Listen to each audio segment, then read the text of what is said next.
musalsalkeena qaybtiisa afraadna wuxuu ku bilaabanayaa adigoo muuqaalka like saaraya iyo Kim oo Mary ku dhahaya aniga dib ayaa ugu soo laabtay magaalada, laakiin waxaba dhacaysa koolkoo dhan inay ku jarto. Mary waxay isweydiinaysaa sababtuu u soo wacay iyo wax uu ka damacsan yahay. Intaas wixii ka dambeeyna Mary Kim Wajo ayaa soo wacayo, wuxuuna u sheegayaa alaabtii ay rabtay inuu u hayo. Ugu dambeyntiina Kim Wajo isaga markii uu gurigiisa dib ugu soo laabto wuxuu arkayaa ayeeyadiisa Mitsuki oo banaanka taagan. Intaas kadib uu imaanaya wuxuuna ku dhahayaa xilligan kaliya halka maxaa ku istaajiyay. Aydan waxay ugu jawaabaysaa arrimo ku saabsan shaqada ayaa ka fikiraya. Kim Wajo wuxuu ugu jawaabayaa midaas aniga iyo Mr. Park ayaa u joognay adig waxa loo baahan yahay inaad iska nasato. Waxyaabaha waxay ku dhahaysaa adig waxa lagu jiro xilligii ay gursan lahayd. Marka qoftaadan anigu waa iska ogahay soo dhaqsay ay keensa ay ku dhahaysaa. Guurkuna waa uu wanaagsan yahay laakiin dhalinyarada hadda jirta midaas kuma baraarugsana. Dadalka aabahagan waa adiga dhammaan dad kugu hareeraysan indhaha ay kugu hayaan weliba adiga natiijadaada ay sugayaan. Maalinka xiga Mary ayadoo u soo socotay shaqadeeda waxay arkaysaa Mr. Koban. Aydan wajiga ay ka qarsanaysa agtiisa ayna orod ku soo maraysa, laakiin waa uu ka daba imaanaya wuxuuna ku dhahayaa maanta ninkaada kulama socday ee sidee wax u jiraan. Aydan waxay u sheegaysaa xalay toole isaga inuu shaqada uu ku soo daahay weliba uusan soo hooyanin. Intaas wixii ka dambeeyna wuxuu ku dhahayaa labadeen hal mar waa inaa wada cabina calaashaan kafee aa wada cabna aana sheekaysanaa. Marka isdiyaar ayuu ku dhahayaa anytime ayaa ku soo qaban kara. Ugu dambeyntii Mr. Koban isaga wuxuu imaanayaa shirkadda ay ka shaqeeyaan Kim Wajo iyo Mary, halkaasina Mitsuki iyo Mr. Park ayaa ku soo dhaweynayaan. Mr. Koban isaga wuxuu ka socday weliba damiin uu ka ahay kambanigu isaga uu ka shaqeeyo kaasoo lagu magacaabay Beauty Department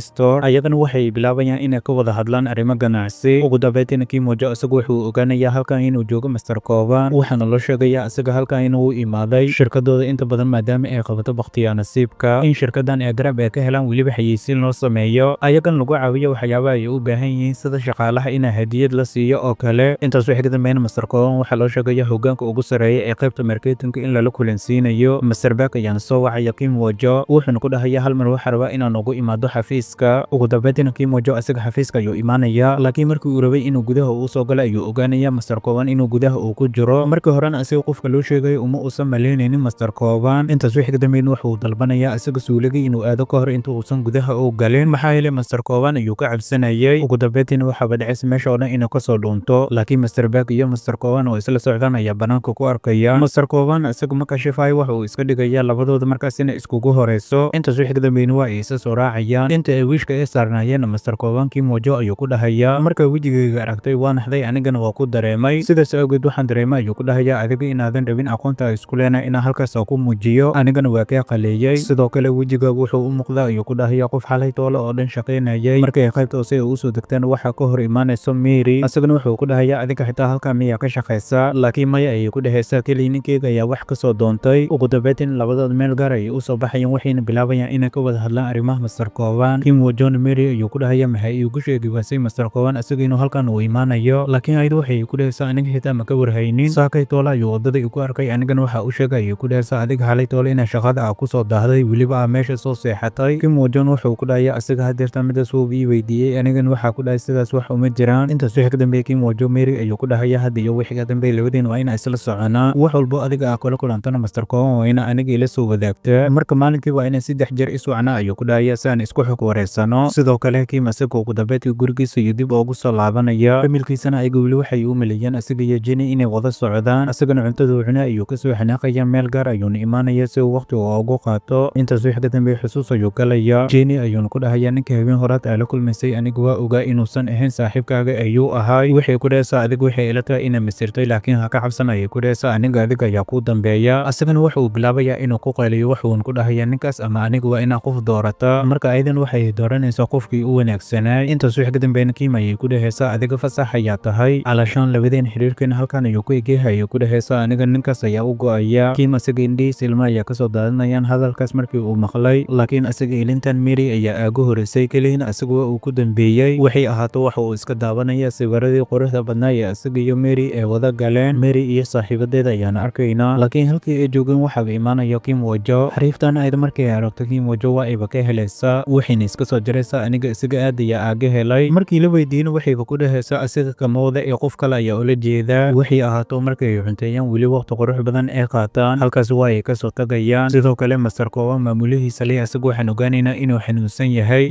Digtooradiisana Minha ayay ahayd. habeenkaasina Kim Wajo iyo Minha ayagu waa ay kulmayaan. Minhana aad ay ugu faraxsaneed ayada Kim Wajo inay la kulanto. sidoo kale ayada habeenkaas waxay rabtay inay wax la wadaagto marna ayadu rabtay inay la wadaagto wax maskaxdeeda maskaxdeeda ka guuxaya waxaaba dhacaysa dadka inay sacab ee bilaabaan taasoo sabaysa ayada waxay rabtay inay sheegtay inayba sheegi weyso intaas wixii ka dambeeyna Kim Wo Jo ayay ku dhahayso qoftaadii ugu horeysay ee aad jeclaanaysay adiga ma heshay mise weli waa raadinaysaa asagana wuxuu ku dhahayaa ha waa helay ugu dambeyntii waxay ku dhahaysaa maxay iigu sheegi weysay haddii aa heshay marka hadda ii sheeg ayay ku dhahaysaa anigana si aan u ogaado waxaan ogaanaynaa qoftaas inay tahay Mary weliba hadeerta ma aanan helin ayuu ku dhahayaa yaraanteeda ayaa helay waxay ku dhahaysaa haddii aad heshay yaraantaada maxay mar kale ee kaaga fogaatay asagana wuxuu ku dhahayaa maalinkii aniga aa helay adareyskooda gurigooda ayaa tagay laakiin waxaa maqlay ayada iyo hooyadeed oo ay ka sheekaysanayaan ayadan in badan wanaagayga ayay ka sheekeynaysay laakiin hooyadeed ayaa ku dhahday ninkaaga aabahaaga isaga dartiis ayuu u dhintay marka adiga waa inay iska ilowdaa anigana maalinkaas ereygaas markii aan maqlay ayuu ku dhahayaa waan awoodi waayey inaa hore gudaha usii galo weliba ayada aan la hadlo waayahay hadeerta mala wadaagta ayuu ku dhahaysaa labadiina jiraantiin inuu xiriir oo idinka dhexay jiray weliba ay isjeclaa jirteen maya ayuu ku dhahayaa weli midaas lama aanan wadaagin inay ayada tahin waxaanba ogaaday hadeertan oo keliya sidoo kale master kooban kulankii uu maanta uu la qaatay Mitsuki iyo Master Bag war saxaafadeed ayaa laga soo saaraya kaasoo lagu cadeynayo ay go'aamadii ay wada gaareen weliba heshiisyada ee kala saxiixdeen Master Lin midaas markii uu ogaado wuxuu ku dhahayaa dhab ahaantii adigu waxaa tahay qof rabay Janice inuu helo weliba hadeertan Janice-kiisa uu helay anigu waxaa ahayd ayuu ku dhahayaa saaxiibkaygii iskuulka ay iskula soo dhiganay weliba ay iskula soo qalinjibinay adigana aabahayga ayaa jaamacad wadamadaas ku diray weliba waa kasoo qalinjibisay markii ay imaadeen xil ayuu ku dhibay calaashan maamul ku-xigeen ayuu ka dhigay laakiin adiga hal mid waa inaadan ilaabin ayuu ku dhahayaa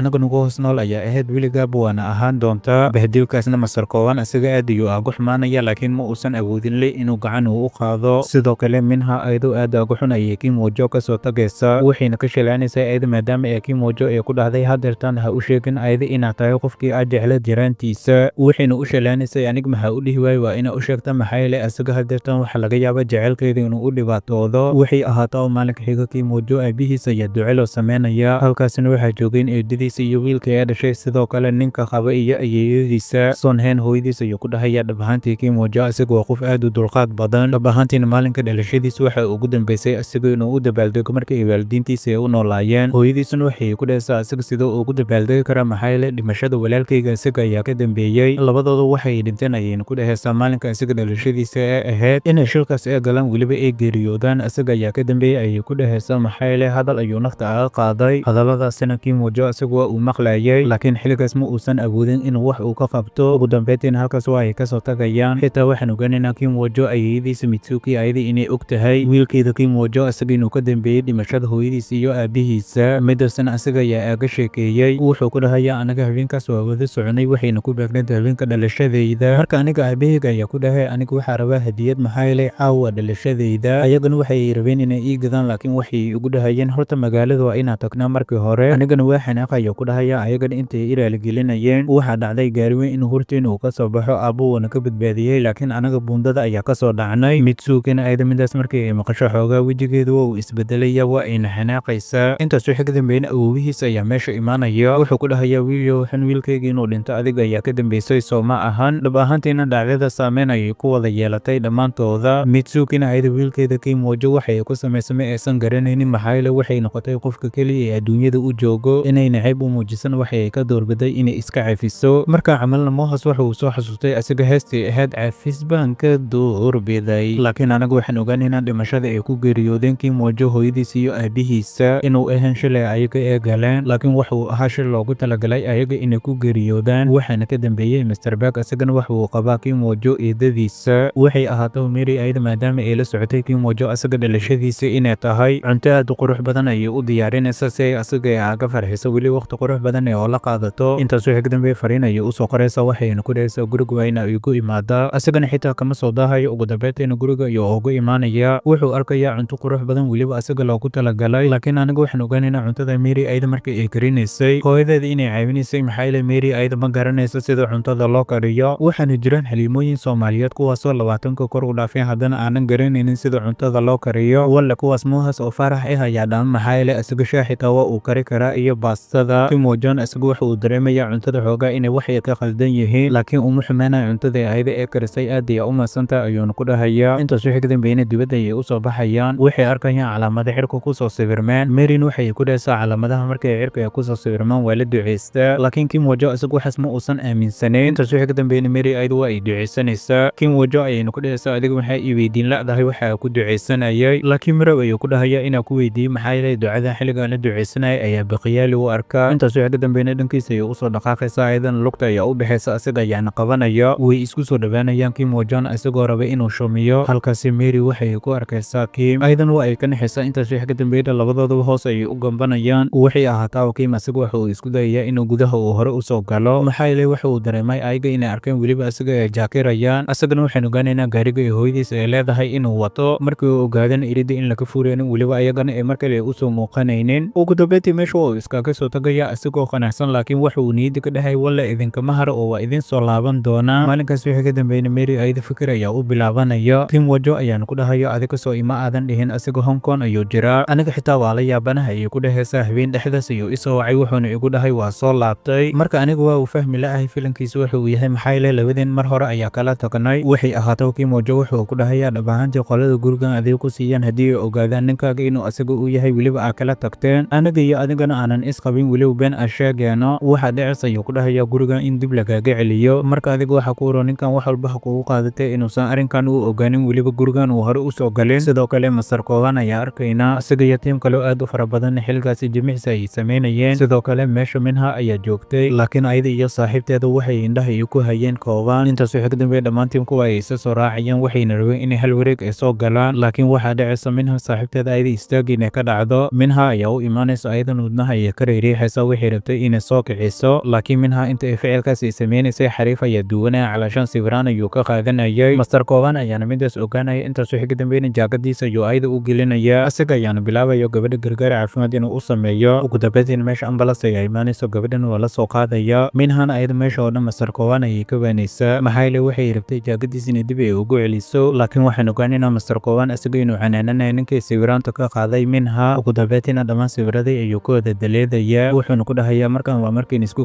horeysay keliina tan waxay ahayd inaa ku canaanto laakiin markay xigto waxaa laga yaabi doonaa ayuu ku dhahaya aniga xubnahaada mid ka mid ah inaan ku tiro meeshan iskaaga tag ayuun ku dhahaya ayaa mar kale kugu sii arkin. maalinkaasina Mary ayada marka ay shaqadeeda ay kasoo baxdo banaanka waxay uga imaanaysaa Kim xafiiskeeda ay dib ugu soo laabanayaan waxayna bilaabayaan halkaas inay ku wada hadlaan. Kimna Mary ayuu ku dhahaya aniga keliya halkan waxaa ka maqnay 3 isbuuc waxayna ila noqotay inaa ka maqnahay 3 sano oo kale adigana aad ayaa kuugu xisay waana kuu soo dheerarayay. waxa booqday ayuu ku dhahaya gurigeenii hore aniga ee deganaa jiray laakiin waa ka soo waayay anigan midaas kuma aanan quusanin ee waxaasii bilaabay inaa ku sii raadiyo laakiin aniga waxaan dareemaynaa Mary hadalkiisa inaysan rabin. intaas wixii ka dambeeyna igaraale ahab ayuu ku dhahaya aniga waxaa sameeyey waa ku qaldanaay hadda iyo wixii ka dambeeyna waxa diyaar u ahay adigina farxad ku siiyo laakiin igaraale ahab ayay ku dhahaysaa aniga Maryba qof markii uu asaga ii soo baahdo oo kaliya dib ii ku soo laabanayo aniga waxaa rabaa qof marka u baahanay asiga garab ka helayo weliba aanan iga fogaanaynin. marka aniga dooq ayaa leeyahay adigana dooqayga waa inaa igu ixtiraamtaa wax walban waxaa loo baahanyaa in aniga iga soo go-aan hadeertana waa ku barayaya meeshan iskaaga tag ayay ku dhahaysaa. intaas wixii ka dambeeyna Kim asiga meesha uu ka soo tagaya. sidoo kale kambaniga uu ka shaqeeyo Kim ayaga dalabaad aad u fara badan ayay u diyaarinaya Masar Kooban kambaniga uu ka shaqeeyo maadaama ayaga xirfado ay qabeen weliba dad aad u fara badan ay kasoo qaybgalayeen. tanina waxay ka mid ahayd heshiisyada ee ayaga ee hore ay usoo galeen laakiin dalabaadkii ayaga ay u dhiibeen waxay ku ilaabayaan. intaas wixii ka dambeeyna ninka deliveryga ayaa taleefon laga daba diraya waxaana lagu dhahayaa alaab ayaa ku ilownay adigana waxaa loo baahan yahay alaabta inaadan gaariga ka dejinin anagana gaari ayaa soo saarana ayaa lagu dhahaya waana kugu soo dhownahay. ugu dambeyntiina way u imaanayaan alaabtii ayayna kasoo celinayaan. waxay ahaataa Kim maalinkaas isagoo wacaya Mary waxaa arkaysa walaashiisa waxayna ku dhahaysaa adiga sabab aa u wacaysa Mary maxaa idinka dhexeeyo. mar dhow gabar taajir ayaa guursa rabta ayay ku dhahaysaa waxaana loo baahan yahay mar kale inaadan la xiriirin Mary. sidoo kalena waxay ogaataa Mary anaga hooyadeeda waa inoo imaaday si xun ayaan oola dhaqanay ayada iyo hooyna waa ay isdagaaleen asagana aad ayuu u xanaaqaya wuxuuna ku dhahayaa idinka yaa awooddaas niisii oo midaas maxaa u samayseen hadda ayaan ogaada ayuu ku dhahaya meesha ay kala xanaaqsan tahay Mary. intaas wixii ka dambeeyna saaxiibteeda ayuu soo wacaya maadaama Mary aysan taleefonka ee ka qabanin wuxuu weydiinayaa Mary meesha ay jirto ayadan waxay ku dhahaysaa ayada kambani kale ayay shaqo ka bilowday ayaamahana tiim ayada ay iskula shaqeeyaan ayay jireen marka meeshaas le ugu tag ayay ku dhahaysaa ayada waaba heli doonta. Maryna Kim wajo ugu dambeyntii waxay la wadaagaysaa ayada inay la kulantay Kim laakiin waxay ku dhahaysaa aniga asaga wax ahmiyad ah uma hayo. intaas wixii ka dambeeyna Mary Kim wajo ay hab siinaysaa waxayna ku dhahaysaa adiga aad ayaa u mahadsantahay maxaa yeelay aad ayaa ii caawisay xilligii aa garabka u baahnay. ugu dambeyntiina Kim wuxuu imaanayaa halkii ay joogtay Mary laakiin wuxuu arkayaa Mary iyo Kim wajo ay isla socdaan asagana wuxuu isweydiinayaa ninkan qofka uu yahay. intaas wixii ka dambeeyna meesha ay ka soo tagayaan asagana uu soo dabaraacaya. ugu dambeyntiina xaafadooda ayay imaanayaan xaafadaasina maadaama ay cusub tahay weliba qof walba aysan iska gali karin. Kim asaga ciwaan fake ayuu ku soo galaya. Intaas wixii ka dambeeyay markii uu imaado wuxuu arkayaa Kim Wojo oo gudaha ka soo baxayo weliba gaarigiisa ku soo wajahan. Xilligaas oo asaga uu arkaya in Kim Wojo wuxuu ahaa xilli Kim Wojo uu gudaha uu waqti uu ku soo qaatay. Ugu dambeyntii waa uu ka tagaya Kim Wojo meeshaas kaliya Kim ayaa ku soo haraya. Waxay noqotay Mary qashin ay banaanka u soo bixinaysa. Intaas wixii ka dambeeyay Kim Wojo ayaa ka hor imaanaya. Wuxuuna ku dhahayaa adiga ninka ayaa igu qiyaamisay soo ma ahan. Asaga ayaana ku qabo anigan waxa iiga fogaanaysay hadeertan ayaa ogaaday. Laakiin Mary waxay ku dhahaysaa waxaas waxa kama jiraan. Gurigan saaxiibkayga yaala ayay ku dhahaysaa. Asagana kaliya wuxuu ka mid yahay asxaabtayda. Intaas wixii ka dambeeyay labadooda qaybta sare ay iskula soo fuulayaan. Kimna Mary asiga wuxuu ku codsanayay inay cafiso. Weliba cafis xoog ah ayuu ka dalbanayay. Aydan waxay ku dhahaysaa haddii aan ku cafinay marka hore waxa loo baahan yahay in aniga iga soo go'do. Wuxuu ku dhahayaa waa ogaa waxaan oo dhan hooyada iyo walaashay ayaa ka dambeeyeen. Anigana midaas ma ogeyn ayuu ku dhahayaa hadeertan ayaa soo ogaaday. Waxay ahaataa Mary waxay isku dayaysaa ayada gudaha inay soo gasho. Laakiin asiga ayaa ka daba imaanaya xoog ayuuna u adeegsanaya gudaha ayuuna soo galaya. Maryna dhab ahaantii cabsi ayaa soo food saaraysa maxaa yeelay gudaha waxaa yaaleen dhar uu leeyahay Kim Wojo weliba sawiradiisa. waxaase inuu arko ayayna ka cabsanaysay. waxayna qataa nalka ayay ku daminaysaa weliba qaab qorsheysan. waxayna isku dayaysaa inay banaanka u sarto asaga laakiin dhulka ayuu ku dhacaya. intaas wixii ka dambeeyna gacanta ayaa wax ka soo gaarayaan. isbitaal ayaa la keenaya waxaana loo sheegayaa xoogaa gacanta inay kala baxday laakiin aysan zaid ahayn. marka maalmo yar kadib waa ka baxaysa ayaa lagu dhahayaa isbitaalka. isagana wuu iska sii daraya Janice ayuu ku helay. sidoo kale shirkadda waxaa imaanaysa kooxaaskiisa. waxaan ogaanaynaa halkan inay ku balmisay Mitsuki. Mr. Bagna isaga markii uu arkay midaas aad ayuu aaganaxaya xoogaan xanuun ayuu dareemayaa. anagana waxaan ogaanaynaa koo asaga inuu dilay Mr. Bag maxaa yeelay koo asaga wuxuu ogaaday shirkad ku taala dalka Mareykanka ee ayaga ee qandaraas ay la galeen. lacag shirkadda laga qaaday weliba lagu dhahay shirkadaas ayaa qandaraaskeeda lagu bixiyay. ayuu koo baaritaan ku sameeyey wuxuuna soo ogaaday lacagaas in qandaraaskaasi lagu bixinin. Mr. Bagna isaga markii uu ogaaday koo baaritaano fara badan inuu wado weliba baaritaanadaasi Mr. Bag ay halis ay ku yihiin. wejigiisa ayuu ku horleexiyey oo kow ayuu ka siiyey. waxay ahaataba kooxaaskiisa Mitsuki waxay u dhiibaysaa faylal oo ninkeeda oo ugu dhiibay weliba oo ku dhahay faylalkan waa muhiim waxaana farta ka saarta Mitsuki. sidoo kale Mr. Bag isaga xaaskiisa ayuu soo wacaya. xaaskanin ma aysan ahayn Sonhe hooyadiisa. wuxuuna ku dhahayaa Mitsuki ayada maanta waxay xafiiskeeda ay ku balmisay Mr. Kogi anaga ka takhalusinay naagtii uu qabay. wax ayaan qaldan ayuu ku dhahayaa dhab ahaantii. intaas wixii ka dambeeyay Mr. Bag xafiiskiisa waxa uu uga imaanayo Kim Wojo kafee ayuuna u keenayay xilligaasi. laakiin waxaaba dhacayso kafeegaas inuu daato. Kim Wojon asagoo la hagaajinayo miiska wuxuu arkayaa faylal muhiim ah laakiin isla markiiba Mr. Bag ayaa faylalkii dafay. wuxuuna ku dhahayaa aniga waa wanaagsanahay adigana waa iska bixi kartaa. sidoo kale Mary ayada weli waxay la joogtay Kim maadaama asaga gacanta waxay ka soo gaareen weliba isbitaal uu jiifay. wuxuuna isku dayayay Mary asaga sambaati inuu ka diyaarsado weliba uu u soo dhawaado. laakiin Mary waxaan ogaanaynaa asaga agtiisa inaysan farxad ay ku dareemaynin. minahana Mr. Kowan jaakada uu leeyahay ayay u soo diyaarinaysaa waxayna rabtay inay u keento. waxaan ogaanaynaa maalinkii asaga uu garaacayay dhalinyartii ayada sawiraanta ka qaadaysay in ayada ay u jeeday wax walba meeshaasi ka dhacayay. Maryna Kim ayay cunto u soo iibinaysaa. asagana wuxuu iska soo jaraya aniga gacanta ma ku cuni kari waa in afka ii gelgelisaa. Maryn midaas ay ku khasbanaanaysaa afka ayayna bilaabaysaa inay u gelgeliso. sidoo kale minha ayada maadaama isbitaalka ay ka shaqaysay uu joogay Mr. Kowan maamulihiisa ayada kuma dhibtoonaysa inay la kulanto Mr. Kowan. ugu dambeyntiina jaakadiisa ayay ku xilwareejinaysaa. aydan waxaan ogaanaynaa inay sii rabto inay la falgasho Mr. Kowan. sidoo kale maalinkaas Mary iyo Kim Wojo waa ay balansanayeen. in badanna Kim Wojo asaga meesha ay ku balansanaayeen ayuu ku sugayaa laakiin wuxuu ogaanayaa waqtigu inuu ku dhammaanayo ayadan aysan soo soconin. ugu dambeyntiina waa uu wacaya ayadan waxay u sheegaysaa maanta inaysan la kulmi karin asaga. isbitaalka ayaa jooga ayay ku dhahaysaa midkii xuma ayaa gacanta wax ka soo gaaray asaga ayaana la jooga laakiin labadeena waa kulmi doonaa waqtiyada soo aadan. intaas wixii ka dambeeyna Kim ayay u soo wadaysaa dibadda si ay u soo socodsiiso. asagan intaan ayuu farxad u arkayay laakiin ayada kuma aysan raaxaysanin calashaan deganaa ma aysan ku dareemaynin agtiisa. garabka ayuuna xoog aga qabsanaya weliba ayada oonan raali ka ahayn. intaas wixii ka dambeeyna isbitaalka waxa ugu imaanaya Kim Wojo asagana waa uu arkaya xoogaa xanuun ayuu dareemaya laakiin waxaas waxba kama soo qaadayo. Kimna waa uu kasii daraya markii uu asaga u arko garabka ayuuna xoog aga qabsanaya laakiin Kim Wojo ayaa soo qabanaya nakeen aniga ayaa la kula ah aniga ayaa ku waday ayuuna ku dhahaya. asagana xaasidnimadiisa dhulka ayuu ku soo jeedaya. ugu dambeyntiina waxaa dhacaysa Mary iyo Kim Wojo ay ka firaaqay inay isku helaan. way raaligelinaysaa maadaama ay arrinkan aysan u soo sheegin asagana wuxuu ku dhahayaa dhib ma lahan aniga hadeertan waxaa rabaa inaa baxo. intaas wixii ka dambeeyna waxay ku dhahaysaa adig ma xanaaqsan tahay laakiin maya ayuu ku dhahayaa ma xanaaqsanin laakiin waxyaabaha aa arkay ayaa ay ka dhigayaan sida qof xanaaqsan oo kale. ayadan waxay ku dhahaysaa asaga ayaa ay ku qasbay inaa halkan ala joogo laakiin Kim Wojo wuxuu ku dhahayaa adiga nersim ayaa isku bedeshay calashaan kalkaaliso. Maryn waxay ayay ku dhahaysaa adigoo horta sidan oo dhan waxay ugu xanaaqsan tahay dabcan anigu waa kaa hel ayuu ku dhahayaa taasi ayaana sababay sidan oo dhan ina u xanaaqo